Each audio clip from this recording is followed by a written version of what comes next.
खेसारी लाल के पुराना गाना था जो बहुत वायरल चल रहा था, मुझे भी बहुत पसंद आया था। पब्लिक डिमांड है खेसारी लाल के ये जो गाना था, जिस गाना का टाइटल था, तो टाइटल तो मैं नहीं बताऊंगा क्योंकि इस गाना के लिरिक्स जो था ने, जादव जी के गेहूं लसार ले बिया, ये गाना आज मैं सुन रहा था तो मुझे बहुत पसंद आया। इसीलिए मैं सोचा कि इस वीडियो के माध्यम से खेसारी लाल के टीम के पास पहुंचाना चाह रहा हूं। जो खेसारी फैन को पसंद आ रहा है पुराना गाना, जो कमेंट मेरे इंस्टाग्राम और यूट्यूब पे कमेंट आ रहा है कि इस गाना का रीमेक होना चाहिए, इस गाना का रीमेक होना चाहिए।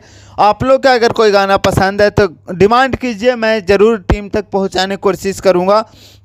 और इस गाना का डिमांड हो रहा है, इस गाना का 2.0 या 2 निकाला जाए। कृष्णा बेदर्दी से यही डिमांड रहेगा। मैसेज करूंगा कृष्णा बेदर्दी के इंस्टाग्राम आईडी पे कि इस गाने के अगर आप कोशिश कीजिए, ला सकते हैं तो लाइए इस गाने के, और थोड़ा धमाकेदार मचाइए और तबाही मचाइए इस गाने के माध्यम से।